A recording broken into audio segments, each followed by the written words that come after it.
Madame, Monsieur, bonjour. Depuis janvier 2022, la CEDEAO et le Mali sont à couteau tiré après que les militaires au pouvoir ont demandé 5 ans, puis 4 ans pour juguler la crise. Depuis le 9 janvier, les sanctions sont tombées. Plusieurs milliers de Maliens sont descendus dans la rue pour manifester leur mécontentement. Depuis, c'est le statu quo. La CEDEAO demande aujourd'hui entre 12 et 16 mois de transition. La junte au pouvoir parle de 36 mois, puis 24 mois. Chronologie de la crise CEDEAO Mali, c'est le sujet de ce jour. Bienvenue à Lundi Débat. Madame, Monsieur, vous connaissez très bien l'esprit de cette émission. Nous avons donc en plateau, bien sûr, des invités pour en parler. Mais vous également, vous avez la possibilité de nous joindre à 10 minutes de la fin de cette émission pour donner votre point de vue. Déjà, vous êtes nombreux à réagir sur notre page Facebook. On se fera un plaisir de lire quelques-uns de vos commentaires. Alors, l'invité spécial de cette émission, c'est bien sûr le général Francis Béhanzin. Il est le commissaire affaires politiques, paix et sécurité à la CEDEAO. Mais nous l'avons enregistré avant cette émission. Mais pour en parler en studio, deux autres invités m'ont rejoint. Temoko Diarasuba, bonjour. Bonjour, Adama Bakayoko. Voilà, journaliste ici même à Radio Côte d'Ivoire, présentateur également de cette émission. Et puis, à nos côtés, notre consultant, qu'on va dire, traditionnel, Franck Etienne, bonjour. Bonjour, Adama Bakayoko. Voilà, journaliste, consultant et puis promoteur du journal en ligne Adjoa.net. C'est ainsi donc que va se passer cette émission. On va écouter généralement des extraits de l'interview que nous avons pu avoir avec le général Béhanzin lors de son passage ici à Abidjan. Le général Béhanzin, il faut le noter, fait partie des cadres de la CEDEAO qui ont longtemps échangé avec les autorités maliennes sur la question de la crise. D'ailleurs, dans cet extrait que vous allez écouter maintenant, le général Béhanzin nous parle de sa vision sur, bien sûr, la gouvernance politique, généralement dans notre sous-région ouest africaine. On écoute le général Francis Béhanzin. Quand tous les États, de façon globale, ont accepté d'aller vers une gouvernance démocratique qui donne satisfaction plutôt au peuple. Mais dans la gestion de cette gouvernance démocratique, naturellement, il y a des difficultés. Dans tous les pays du monde entier, il y a des difficultés. Aucun pays n'est à l'abri de tout.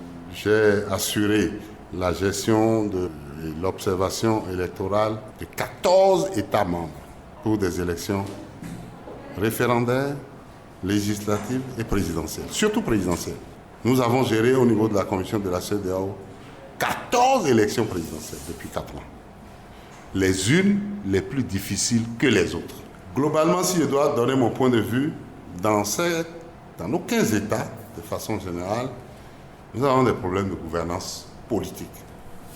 Parce que, à la suite de la convergence constitutionnelle qui a été donc acceptée par les 15 États, à savoir œuvrer à travers la convergence politique dans la séparation des pouvoirs.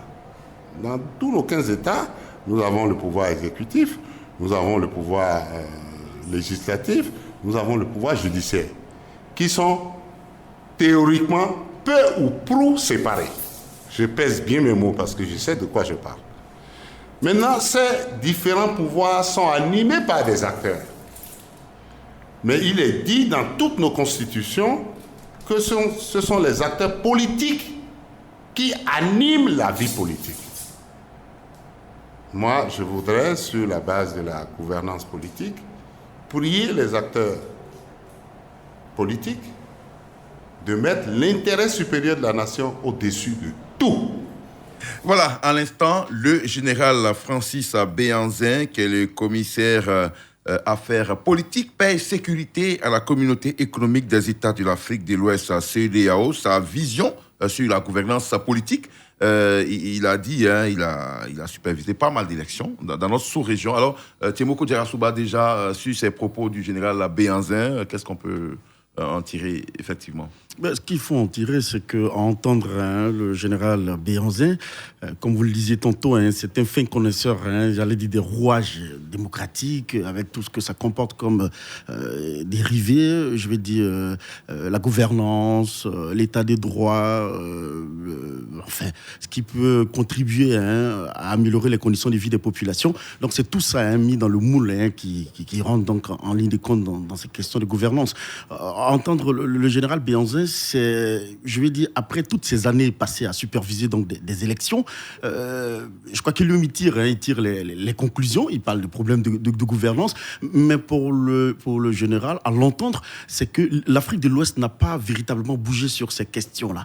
Alors pour moi, ça pose une problématique fondamentale. Qui est la suivante. Comment, après, bien sûr, ces années de colonisation, où on sait que l'Afrique de l'Ouest, ça a été, je vais dire, des pays qui ont hérité de beaucoup de choses du colon. Je vais parler l'école, voilà, de tout ce qui va avec la modernité et tout le reste. Comment se fait-il qu'aujourd'hui, on est encore à l'étape qu'on n'a pas tiré le maximum de profit en griffe, donc, bien sûr, de cette colonisation, concernant, bien sûr, la question de gouvernance et de démocratie. Je crois que c'est la question que le général pose. Il n'a pas lui-même la solution, parce qu'on l'entend parler, mais je crois que c'est une interpellation de tout le monde. Il parle des différents pouvoirs avec, j'allais dire... la supposée séparation, justement, qui partout n'est pas forcément séparée. J'apprécie d'ailleurs le choix, bien sûr, de cette supposée séparation, mais c'est clair et c'est net pour le général. Peut-être que c'était militaire. Je vais dire, donc, il a des mots qui sont tout tranchés. Pour le général, il faut que l'Afrique de l'Ouest puisse, j'allais dire, se remettre en cause et peut-être revoir cette question de démocratie avec, bien sûr, en toile de fond, ce qui est des standards internationaux. D'accord. Alors, Franck Etienne, quand il le dit, il sait de quoi il parle. Il y a eu élection démocratique, peut-être en griffe, mais il y a eu élection au Mali. Après, il y a eu un coup d'État. Il y a eu élection en Guinée. Après, il y a eu un coup d'État. Il y a eu élection au Burkina. Après, il y a eu un coup d'État. Donc, finalement, le général n'a pas aussi tort en le disant. C'est cette question de gouvernance. Il n'a même pas tort. Il n'a même pas tort. Et moi, je salue cet esprit-là qui met directement le pied dans les plats.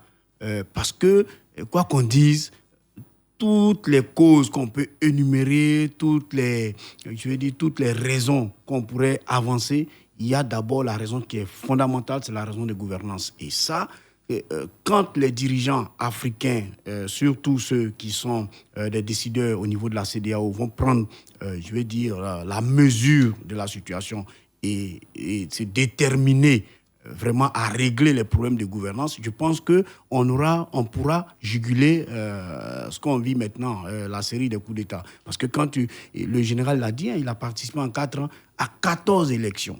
Voilà. 14 élections, c'est beaucoup. Ouais, il y a 15 pays, donc ça veut dire... Il n'y a qu'un seul pays qui n'a pas encore fait. Ça veut dire qu'il sait exactement de quoi il parle.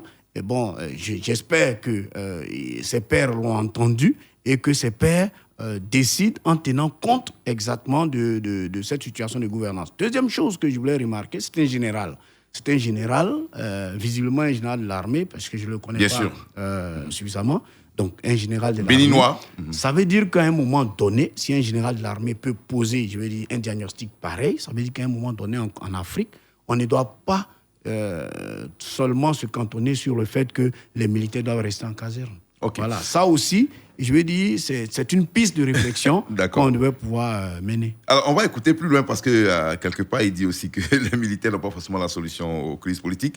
Et d'ailleurs, on rappelle que le général Francis Béhanzin, commissaire, bien sûr, la CEDEAO, depuis l'arrivée de l'Ivoirien, bien sûr, Jean-Claude Brou, qui, lui, dirige la commission de la CEDEAO. On va maintenant l'écouter et ça, je voudrais, à mes auditeurs, vous demander de bien prêter attention parce que là, il nous fait vraiment dans un large extrait la genèse de la crise au Mali, crise qui est partie, bien sûr, après l'élection des députés, bien sûr, au Mali, qui a créé des soulèvements populaires. Donc, il nous fait la genèse parce qu'il était au contact régulier avec les autorités maliennes et l'opposition. Il revient ici sur cette genèse-là. On écoute encore le général Francis Béhanzin.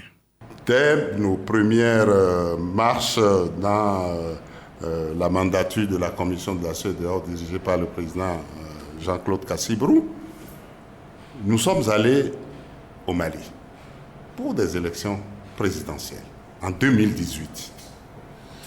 Ça n'a pas été facile de gérer ces élections de 2018 parce que la crise multidimensionnelle du Mali était si forte que les élections ne pouvaient pas se tenir partout. Nous nous sommes pliés en 4, aussi bien avec les acteurs politiques, les différentes instances de gestion du Mali que les partenaires étrangers, les partenaires techniques et financiers, pour assurer une élection présidentielle acceptable. Et nous avions constaté qu'au Mali, il y avait beaucoup de problèmes au niveau de la Constitution, qu'il fallait réguler. La CEDEAO a fait ce constat et a conseillé. Normalement, après le départ de la CEDEAO, en dehors de la stratégie régionale par rapport à la convergence constitutionnelle, comme par rapport à la stratégie maritime, comme par rapport à la stratégie de lutte contre le crime organisé, chacun des États doit prendre ses dispositions internes pour appliquer certaines recommandations. Mais pour appliquer ces recommandations, il faudrait de la tolérance au niveau des acteurs politiques. Mais j'ai constaté, avec vraiment la peine au cœur, que beaucoup d'acteurs politiques parfois sont intransigeants. C'est le cas du Mali. Nous nous sommes engagés après les élections législatives. Il y aurait eu 31 députés mal élus. Leur élection aurait été entérinée, entre griffes, faussement par la Cour constitutionnelle. Et parmi ces 31 députés, il y en a un qui est devenu le président de l'Assemblée nationale. Donc, une certaine partie de l'opposition a commencé par contester l'élection de ces 31 députés. Donc, il y a eu un clash au niveau de la Cour constitutionnelle où il y a eu des démissions, il y a eu des décès, et la Cour constitutionnelle, je crois, était réduite à 4 personnes. La crise est née donc, il y a eu des mouvements de protestation très bruyantes, parfois violentes, ce qu'on appelle le mouvement du 5 juin, qui a fait vraiment de grosses manifestations à travers tout le territoire. Informée par la lettre précoce, la CEDEAO s'est déplacée sur le terrain pour dire qu'est-ce qui se passe. Dites-nous pour qu'on puisse aider et le gouvernement en place et les institutions à se reconstituer pour qu'il y ait une harmonie qui permette d'avancer vers une nouvelle élection partielle des membres de l'Assemblée qui sont contestés et qu'on progressivement on puisse atteindre la fin du mandat de celui qui était sur le siège. Paix à son âme, Ibrahim Boubacar Keïta, président démocratiquement élu. Mission ministérielle. La CEDEAO a fait moult conférences des chefs d'État. Des chefs d'État se sont déplacés pour aller à Bamako. Ils ont désigné un médiateur que la commission de la CEDEAO a assisté de façon permanente. Moi, ma modeste personne en tant que commissaire aux affaires politiques, paix et sécurité, je ne peux pas vous dire le nombre de missions, parfois périlleuses, que nous avons effectuées au Mali.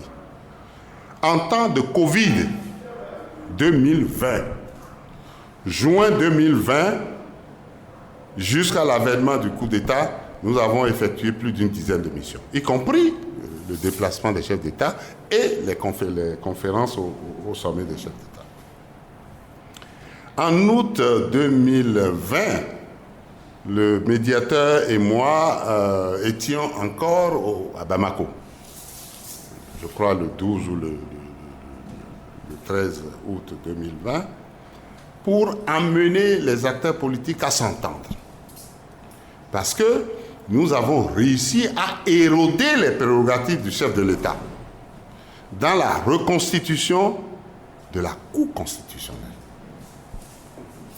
Et nous avons demandé au chef de l'État, écoutez, vous avez droit à nommer 3 parmi les 9. Acceptez que les 3 que nous devons choisir, que l'État malien choisirait pour reconstituer, pour remettre en place la Cour constitutionnelle qui était complètement fracassée, acceptez que cela soit la société civile qui vous propose une liste de 6 personnes ayant le profil indiqué pour aller à la Cour constitutionnelle. Et sur cette liste de 6 personnes, vous en choisirez 3. Suivez bien mon regard. Ce qui a été fait, et le président Ibeka, paix à son âme, je dois le répéter, a choisi 3 sur la liste des 6. Le Conseil supérieur de la magistrature a été sensibilisé pour désigner aussi son quota. ainsi de suite, jusqu'à ce qu'on obtienne les 9 membres pour remettre en place la Cour constitutionnelle. Et devant cette Cour constitutionnelle, il devrait être déféré le contentieux des 31 députés mal élus, ou bien entre griffes positionnés par la Cour constitutionnelle qui est juge du contentieux électoral au Mali. Je puis vous dire que c'est devant le médiateur, le président de la commission de la CEDEAO et moi-même que la Cour constitutionnelle a été réinstallée sous la présidence du président Ibeka, père son âme, avec toutes les autres instances. Vous savez, quelques instants après l'installation de cette Cour constitutionnelle et après un gouvernement partiel que le président Ibeka a mis en place, constitué notamment du Premier ministre, du ministre de la Défense, du ministre des Affaires étrangères, du ministre de l'économie et des finances, j'en passe. Il fallait que nous puissions regrouper l'opposition et la majorité présidentielle ensemble avec le président Ibeka pour décider d'un gouvernement d'union nationale en raison de la crise profonde. Nous avons parlé à la majorité, nous avons parlé à l'autre partie de l'opposition qui était dans la contestation populaire pour leur dire, vous deux instances-là, nous irons rencontrer ensemble avec la médiation le président Ibeka pour décider de la formation d'un gouvernement d'union nationale. L'opposition nous a répondu que si on devrait aller le voir, que c'est pour discuter des conditions de sa démission. C'est comme ça que ça s'est passé sur le terrain. Je mets tous les acteurs politiques au défi de me dire le contraire. Le médiateur a sauté dans son fauteuil en disant, mais écoutez, un président démocratiquement élu, vous voulez aller le voir pour discuter des conditions de son départ? C'est 3 jours après qu'il y a eu le coup d'État. Voilà qui est clair, hein, amis auditeurs, vous avez bien entendu le général Francis Béhanzin qui nous a fait la genèse. Il était lui-même à Bamako, il a suivi étape par étape, bien sûr, la tentative de résolution de cette crise entre l'ancien président, le regretté Ibrahim Boubacar Keïta et l'opposition, et ça transparaît clairement dans ses dires. Franck Etienne, quand on écoute, en tout cas, cette genèse-là, de la crise au Mali, il a dit, hein, et je le répète quelque part, les acteurs politiques doivent être conciliants. Ça n'a pas été le cas au Mali. Mais en même temps, Adama Bakayoko, quand on finit d'écouter cette genèse-là, mais on doit avoir froid dans le dos. Parce qu'il explique très bien que la CEDEAO était là, était depuis présente, à partir déjà du contentieux électoral, sur les 31 députés dont on parlait. La CEDEAO était déjà là. Vous voyez, ce sont les démarches. C'est la démarche de la CEDEAO elle-même qui n'inspire plus confiance, je veux dire, aux populations. Parce que, si vous vous rappeliez, dans un passé très récent, un président pouvait se maintenir au pouvoir et puis organiser soit des élections bâclées, et puis après il disait que bon, tout allait rentrer dans des négociations en un point fini, et puis après il reste là. C'est pareil, c'est ce qui s'est passé. Vous étiez sur le terrain, vous comprenez qu'il y a une situation qui est difficile et qu'il y a 31 députés qui sont contestés, mais vous laissez les choses faire. Ah non, ils n'ont pas laissé faire, non, justement. je viens. Non, quand je dis laisser faire, je veux dire qu'il y a un certain nombre de démarches à mener, mais c'est de dire au président, arrêtons. On ne va pas jusqu'à élire le président de l'Assemblée nationale et qui sort donc de la liste de ces 31-là.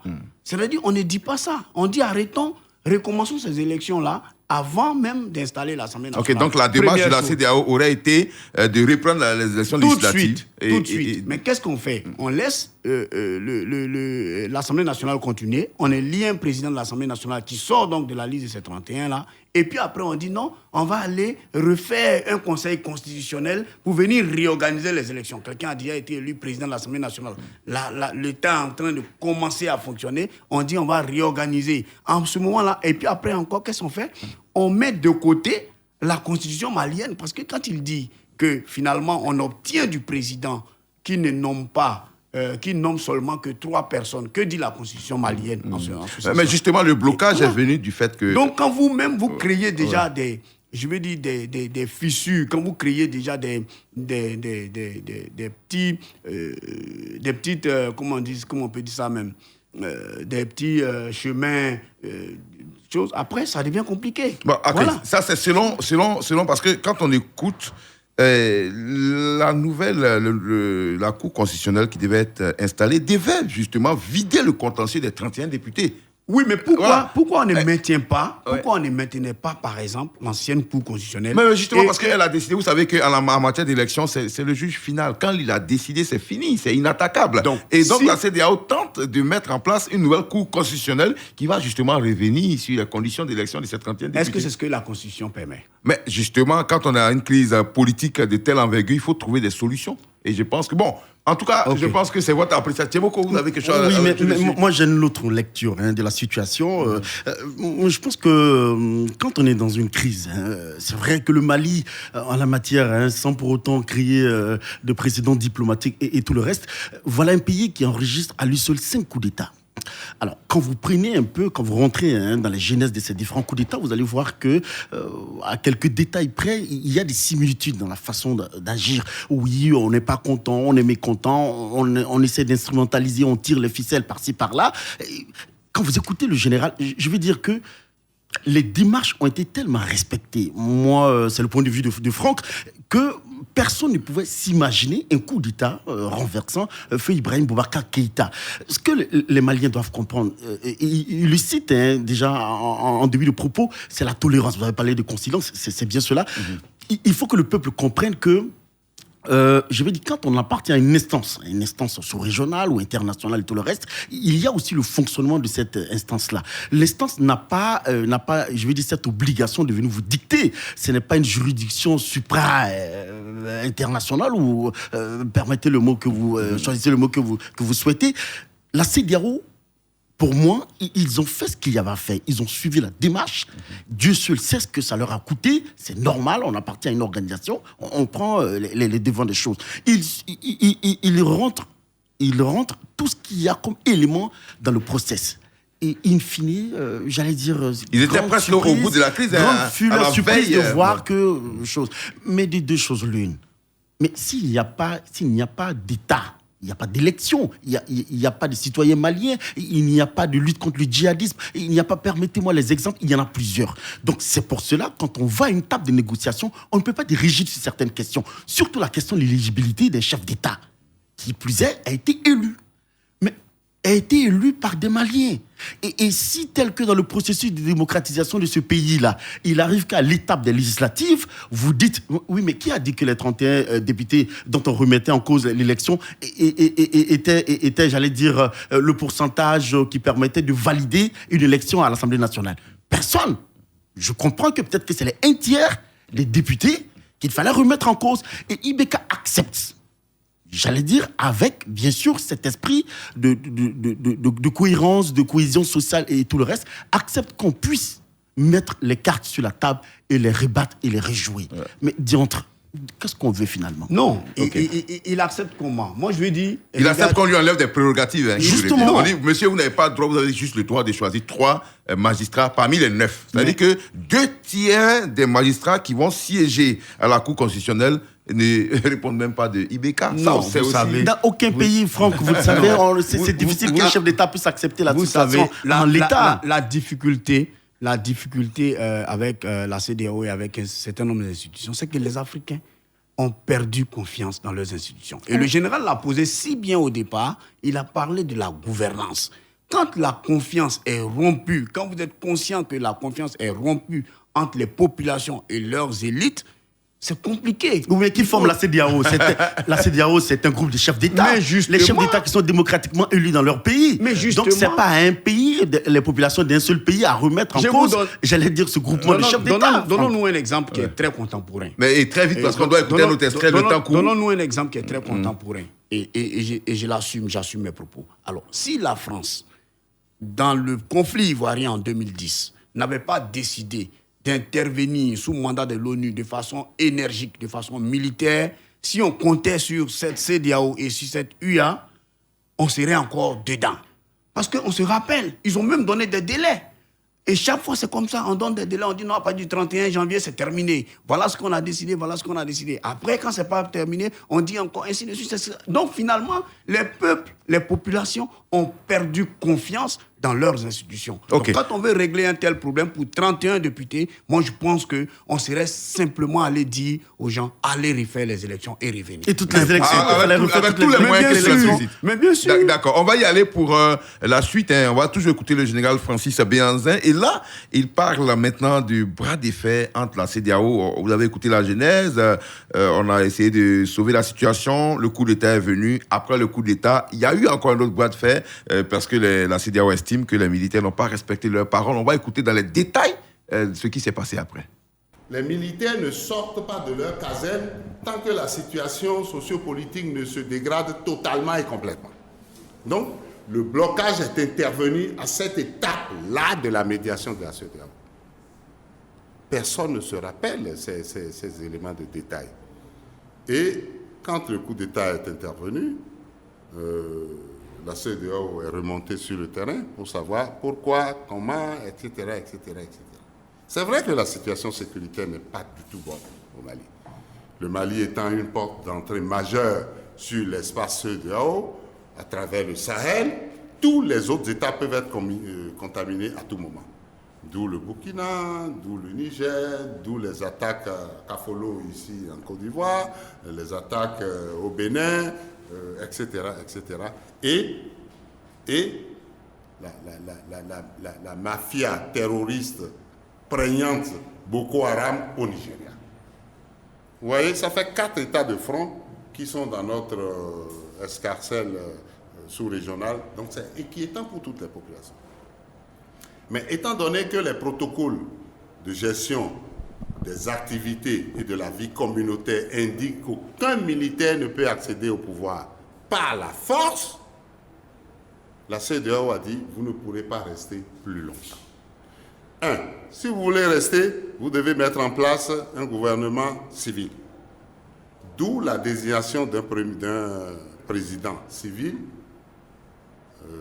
Bandao, qui est un ancien officier général, officier à la retraite, que eux-mêmes ils ont choisi pour le mettre à la tête de l'État.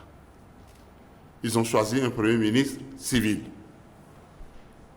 Le chef de ceux qui ont fait le coup d'État est devenu le vice-président. Mais progressivement, après 9 mois, je crois, sur les 18 qui ont été exceptionnellement accordés aux autorités militaires pour diriger la transition, au bout de 9 mois, il y a eu clash entre le vice-président et l'attelage que eux-mêmes ils ont amené au chef d'État. Donc, un deuxième coup d'État le 25 mai 2021.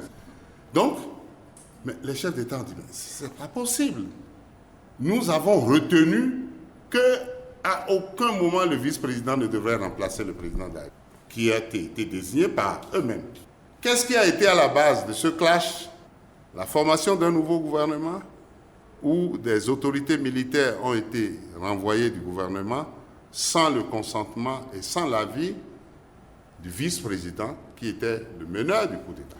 Mais tenant compte des intérêts supérieurs de la nation et surtout du peuple, ce que nous appelons peuple, que vous, au niveau du 4e pouvoir, vous agitez pour dire que la CEDEAO n'est pas encore la CEDEAO des peuples, les chefs d'État ont dit, écoutons, tolérons que celui-là, qui était le vice-président, tolérons-le pour qu'il puisse faire les 18 mois qu'on leur a accordés. Et l'acceptation des 18 mois était acquise aussi de la part des autorités maliennes de transition. Donc, pour nous, au niveau de la commission de la CEDEAO et des chefs d'État, à la fin du mois de février, on devrait avoir abouti à des élections. Je vous dis qu'à un moment donné, un chronogramme a même été confectionné sur la base des ateliers progressifs qui ont indiqué que le 27 février, on devrait aboutir à l'élection présidentielle 2022, histoire de passer le pouvoir à un président démocratiquement élu. Ça n'avançait plus. Il y a eu la programmation des assises nationales. Il fallait attendre les résultats de ces assises nationales. Finalement, les assises nationales ont proposé 6 ans de transition. Le chef d'État a dit, mais écoutez, nous ne pouvons pas, dans notre région, accepter qu'à la suite d'un coup d'État, que des autorités de la transition fassent 6 ans. Même ceux qui sont démocratiquement élus ont des mandats de 4 ans, renouvelables une fois, ou des mandats de 5 ans, renouvelables une fois. Il n'est pas possible pour nous d'accepter que vous fassiez 6 ans. Des sanctions avaient été mises dès le départ pour qu'on en arrive à la formation du gouvernement civil. Le premier, fait du président Bandao et de son premier ministre, Mokhtar Wane. Dès que cette exigence a été respectée par les autorités militaires qui ont pris le pouvoir, les sanctions ont été levées. Maintenant, il reste le respect du chronogramme qui leur a été accordé de façon vraiment exceptionnelle. Je me rappelle toutes les luttes que nous avons menées. Le médiateur, la commission de la CEDEAO, certains chefs d'État, pour qu'on arrive à 18 mois au lieu de 12, parce que le tolérable, c'est 12. Il y a eu même des États qui ont fait 11 mois de transition. Les situations ne sont peut-être pas similaires. C'est pour ça que les chefs d'État ont dit, écoutez, c'est vrai, le Mali est en crise profonde depuis 2012. La progression des terroristes ne peut pas nous permettre de négliger certains aspects de la chose. Plus de 2/3 du territoire sont pratiquement occupés par les terroristes. Accordons-leur les 18 mois. Puisque c'est des militaires, c'est eux qui souffrent sur le terrain. C'est eux qui meurent en pagaille. Donnons-leur les 18 mois et suivons-les à la trace. Après 9 mois, après 10 mois, après 12 mois, après 15 mois, on ne voyait rien poindre à l'horizon. Les chefs d'État ont commencé par dire, écoutez, nous, le 27 février, nous devons savoir que vous avez fait les élections, ce qui n'a pas été fait. Dans le mois de décembre 2021, ils ont été avisés que s'ils ne font pas attention, il y aura encore d'autres sanctions. Ça coïncidait avec la tenue des assises nationales, qui ont produit leurs documents à la veille de la conférence des chefs d'État qui devraient décider. Il y a eu un nouveau chronogramme de 4 ans. Les États ont dit non, 4 ans plus 18 mois déjà accordés, ça fera au-delà de 5 ans, ce qui n'est pas conforme à nos protocoles additionnels. Alors, le régime des sanctions ne constitue pas une finalité. Quand les sanctions sont prises par la CEDEAO, c'est d'abord à la suite d'un processus.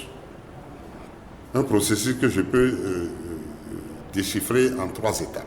La première étape, c'est la conciliation. C'est pour ça que j'ai insisté sur les acteurs politiques. Il faudrait que quand il y a des situations du genre qui arrivent, que les acteurs politiques puissent s'entendre très rapidement et dégager un consensus qui mette l'intérêt supérieur de la nation au-delà de tout. Il y a la conciliation. La conciliation, c'est la diplomatie préventive, les bons offices, la médiation, la facilitation pour qu'on trouve un terrain d'entente. Quand il n'y a pas ça et qu'on avance toujours vers l'impasse, la CEDEAO prévient, ce que nous appelons l'alerte. Ah, nous voulons sanctionner. Ça a été donné. Ça a été donné dans le mois de décembre que si le 1er janvier, on n'a pas quelque chose de potable, acceptable, la sanction va avoir lieu. C'est finalement le 9 janvier que la sanction est tombée. Avant ça, il y a eu des sanctions individuelles et tout ça. Voilà l'état de la question du Mali. Voilà, à l'instant, donc, le général Francis Béhanzin, je rappelle, commissaire aux affaires politiques, paix et sécurité de la CEDEAO sur la crise au Mali. On l'a écouté dans cet extrait que j'ai, moi, nommé Bras de fer, là où les militaires n'ont pas respecté le délai, ont proposé un autre calendrier, et voilà où nous en sommes. En clair, la pomme de discorde est toujours là, au Mali. Oui, mais la pomme de discorde ne peut pas... ne peut pas s'arrêter maintenant là, parce que la CEDEAO est toujours dans sa même démarche, les militaires aussi. Parce que moi je parle souvent du fétichisme des dates. Il faut qu'on arrête. À un moment donné, tout à l'heure, le général l'a dit. Il dit on a tenu compte du défi sécuritaire, on a tenu compte des peuples. Quand on tient compte des peuples, quand on tient compte du défi sécuritaire, surtout que le Mali qui fait presque un peu plus de 3 fois la Côte d'Ivoire et qui a un désert mais qui est énorme, mais parce qu'on tient compte de ces défis-là, il faut arrêter avec les fétichismes des dates.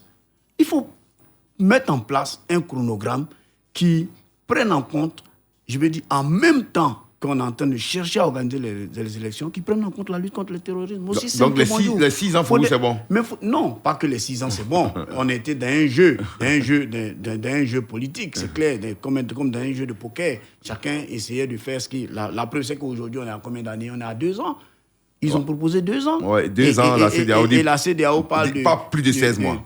Pas plus de 16 mois. Je veux dire, pour 8 mois de différence. Vous voyez, c'est-à-dire que quand on tient compte... Moi sincèrement, il faut avoir été au Burkina, il faut avoir été au Mali pour comprendre, il faut avoir été à Kafolo pour comprendre que mais c'est extrêmement urgent que le Mali se rétablisse. C'est extrêmement urgent. Et puis, ce sont des peuples, quoi qu'on dise, il faut avoir été là-bas pour comprendre que ce sont des peuples qui ont dans leur gène presque, qui acceptent facilement la gestion des militaires. Ah bon? Non, facilement. Bon, on a été là-bas, mais on ne l'a pas constaté. Non, qui acceptent facilement. Faut regarder comment ça évolue. Oui, D'accord, Timoko, après vous, on retourne pour le dernier extrait. Entendre Franck, c'est comme si le Mali était en tête donc, de ce front-là. Il fallait que les militaires pour diriger le Mali. Oui, mais le front qui dit il faut faire disparaître la CEDEAO. Non. Oui, mais non. Parce que dire ça comme ça, de cette façon-là, c'est comme si la CEDEAO n'avait pas sa place. Mais comment vous pouvez... Quelle lecture vous faites, vous, Adam? J'interpelle également Franck.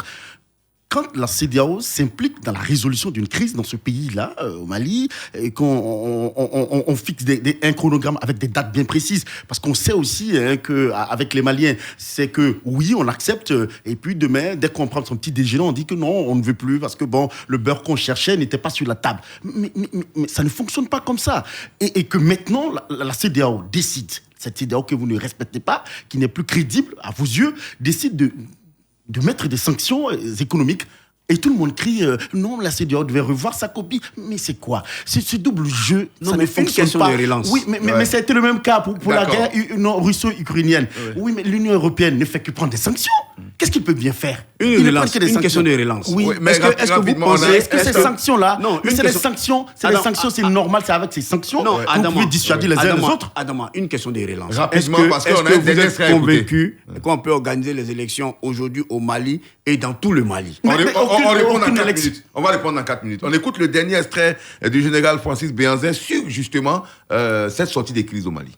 Parlant de l'UMOA, je ne voudrais pas intervenir parce que un jugement apposé par un juge de l'UMOA au pied d'une requête, délibérant seul, je ne voudrais pas. Et puis l'UMOA est complètement différente de la CEDEAO. Je crois qu'ils sont 8 d'utilisation du franc CFA. Ici, nous sommes 15, utilisation du dollar sierra-léonais, du naira, du franc guinéen, du CFA, du franc cap-verdien, etc., etc. Donc, je ne voudrais pas m'appesantir sur ça. Maintenant, la CEDEAO et le Mali, comme la Guinée, comme le Burkina, c'est comme la langue et les dents dans la bouche. Les deux se heurtent, mais ils restent toujours dans la même bouche, même s'il y a du sang, parce que la dent a mordu la langue, le corps humain avale le sang, mais continue toujours de les détenir. Le Mali et la CEDEAO n'ont pas coupé le pont. On est en contact permanent avec eux et nous voyons sur le plan technique, sur le plan des exigences des chefs d'État et par rapport aux impératifs sur le terrain, ce qu'il faut faire. Et c'est pour ça qu'il y a une commission technique multinationale composée des gens des Nations Unies, de l'Union africaine et de la CEDEAO qui ont étudié ce qu'il faut faire dans un délai compris entre 12 et 16 mois pour finir avec la transition. 12 mois ajoutés aux 18, ça fait combien? Ça fait 30. 30 mois, ça fait combien d'années? Ça fait 3 ans de transition. C'est sur cela que nous achoppons aujourd'hui, parce que dès qu'il y a eu ça au Mali, vous avez vu ce qui s'est passé en Guinée, après des élections qui ont été conduites de façon difficile, mais des élections quand même, la Guinée a sombré dans un coup d'État. Ensuite, le Burkina a sombré dans un coup d'État. Donc, problème de gouvernance politique, problème de gouvernance économique, sociale, sécuritaire, tous les motifs sont valables pour que les coups d'État interviennent. Mais il n'est pas acceptable que ces coups d'État interviennent parce que aucun partenaire technique et financier, aucun investisseur n'accepte de venir investir dans un État dirigé par un militaire, arrivé à la tête de l'État par un coup d'État. Si c'est un civil, déjà pour le civil, c'est très difficile, même étant démocratiquement élu, de mobiliser des ressources pour assurer la gestion de l'État. Ils n'ont qu'à aller poser la question au président Bouhari, qui est un ancien militaire, revenu au pouvoir, démocratiquement élu. Ils n'ont qu'à aller poser la question au président Sierra Leone, qui est un général à la retraite, mais revenu au pouvoir par les voies démocratiques. Ils n'ont qu'à aller poser la question au président Ambalo, qui est un général, qui est revenu au pouvoir de façon démocratique. Ceux-là, les 3 que je viens de citer là, sont démocratiquement élus. Allez leur poser la question de savoir s'ils arrivent à mobiliser les ressources. Allez leur poser la question de savoir que si les problèmes de corruption sont résolus pendant les 5 ans qu'ils ont fait ou bien pendant les 8 ans qu'ils vont réaliser, allez leur demander. Allez leur demander les questions de sécurité. Donc, moi, je conseille aux responsables à divers niveaux dans ces 3 pays que je viens de citer que on ne peut pas à un moment ou à un autre être le seul redresseur de tort. Vous ne pouvez pas être le seul redresseur de tort. Tout le monde a compris la situation au Mali. Tout le monde a peut-être compris la situation en Guinée. Tout le monde a compris la situation au Burkina. Mais ça ne devrait pas être une raison pour l'immixtion des militaires dans la gestion de la vie de l'État. Voilà, le général Francis Béhanzin, lui-même militaire catégorique là-dessus. Ce ne sont pas les militaires qui vont forcément apporter le bonheur au peuple. Timoko d'abord et puis ensuite à Franck Etienne. Oui, ce n'est pas possible. Hein. Je crois qu'il chute bien dans son intervention. Et il cite tellement des cas de présidents qui aujourd'hui sont des cas d'exemple, des cas écoles. Alors ce qu'il faut comprendre, c'est que on ne peut pas décider de vouloir de la démocratie et puis en même temps mettre en place les règles qui vont contre cette démocratie-là. Ça n'existe nulle part au monde. Il faut que aussi le peuple malien, encore que je mets en griffe, hein, c'est pas sûr que ce soit tous les Maliens qui pensent comme ces militaires qui reviennent avec des dates, et voilà, avec leur stratégie à eux. Ce qu'il faut comprendre, c'est que on est dans un système de mondialisation, de globalisation. Alors vous ne pouvez pas vous exclure des systèmes qui fonctionnent à l'international ou que tous les pays ont adopté et qui fonctionnent malgré que ça a des difficultés. Et puis, vous dites que, vous ne voyez pas les choses comme le reste du monde, mais il faut qu'on vous fasse une clémence parce que, chez vous, il y a le djihadisme, parce que vous avez un territoire qui fait, je ne sais pas quoi, 3 fois la Chine, j'ai dit n'importe quoi. Mais ça ne fonctionne nulle part, Adam. Il faut que les Maliens comprennent. J'ai dit, mais depuis que ce pays a accédé à l'indépendance, c'est un coup d'État. Mais c'est pas possible. On a envie de dire, mais est-ce que le Mali n'est pas en train de... Est-ce qu'il ne faut pas... Non, je ne dirais pas ça pour des questions diplomatiques, mais il faut que les gens comprennent. Franck dit que oui, est-ce que ce n'est pas un peuple qui veut que... Qui aime les militaires au pouvoir. Je ne pense pas forcément. Parce que une partie de l'opposition malienne actuellement réclame les élections à crier, à corps et à crier. C'est clair, là. Oui, moi, je reste un peu sur ma faim. Parce que quand j'écoute le général, en même temps qu'il pose, je vais dire clairement, les problèmes, après, au niveau des solutions, je pense qu'il y a encore un balbutiement, de la part de la CEDEAO. Il y a un très gros balbutiement. Soit on décide que désormais, dès qu'il y a un coup d'État, on vous balaie tout de suite, soit on décide de négocier avec vous. On ne peut pas faire les deux. C'est pas possible. C'est-à-dire ne donner l'impression qu'on veut négocier avec ceux qui ont fait un coup d'État pour leur permettre de partir en douceur. Et puis en même temps, on donne l'impression d'être rigide, de vouloir être rigide. C'est pas possible. Les gens, ils ont pris les armes, ils ont fait... Regardez le décompte qu'il fait. Il dit, ils ont eu 18 mois. Si on leur donne aujourd'hui... 12 mois. 12 mois. Ça fait 30 mois. Ça va faire 30 mois. Regardez le décompte. Il oublie par exemple que quand ils ont fait le coup d'État, après 9 mois, ils ont fait un autre coup d'État. Donc ça veut dire qu'on est reparti quasiment à zéro. Donc de 9 mois à 9 mois, ça veut dire que jusqu'à aujourd'hui, avec les sanctions, on n'a pas évolué. On va leur donner 1 an, mais on leur donne 1 an. Donc je veux dire, à un moment donné, c'est-à-dire qu'on décide. On fait quoi?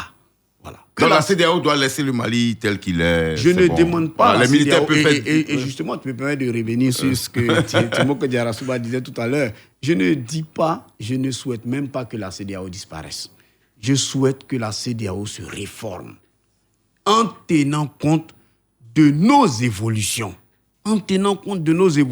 Parce que si on ne tient pas compte de nos évolutions, on va rester tout le temps à vouloir imposer des solutions toutes faites. Ok. Voilà, des solutions toutes faites. Il faut éviter. Non, rapidement, parce qu'on est, on est au thème de l'émission. Je finis sur quelques solutions. En 20 secondes. Je finis sur quelques solutions. Secondes. Celle qui me tient à cœur. Il faut qu'à un moment donné, les dirigeants africains comprennent que les militaires de 2022 ne sont plus les militaires de 1960. Et qu'on peut trouver... C'est les militaires présidents qui sont là maintenant. Je ne demande pas, je ne cautionne pas les coups d'État, mais je pense que même avant que le coup d'État n'arrive, il faut qu'on arrive à trouver des mécanismes. D'accord. Oui, mais il faut que les militaires aussi sachent qu'il y a des règles aussi de fonctionnement et qu'ils les respectent. Ils respecteront les règles. On le dit aussi, les militaires, leur place aussi, c'est dans les casernes. Ils respectent les règles. Non, mais quand on a pris des armes parce qu'on n'est pas content au nom d'un peuple qu'on n'a pas forcément demandé son avis pour renverser... Ils sont obligés de respecter l'expression du peuple. Non, c'est le vote qui a ils sont obligés qui a élu un chef d'État. Ils sont obligés de respecter les règles, mais je souhaite qu'on ne soit pas intransigeant pour dire qu'il reste dans les casernes. Merci beaucoup, on vous a compris, messieurs. Merci beaucoup, Timoka Diarra-Souba, d'être venu. Merci à Franck Etienne. Merci surtout au général Francis Béhanzin. Merci à la ravissante Clémence Cole et à la belle Assita Koulibaly. Je suis Adama Bakayoko à ce micro. À lundi prochain. Radio Côte d'Ivoire, Abidjan 88.fm.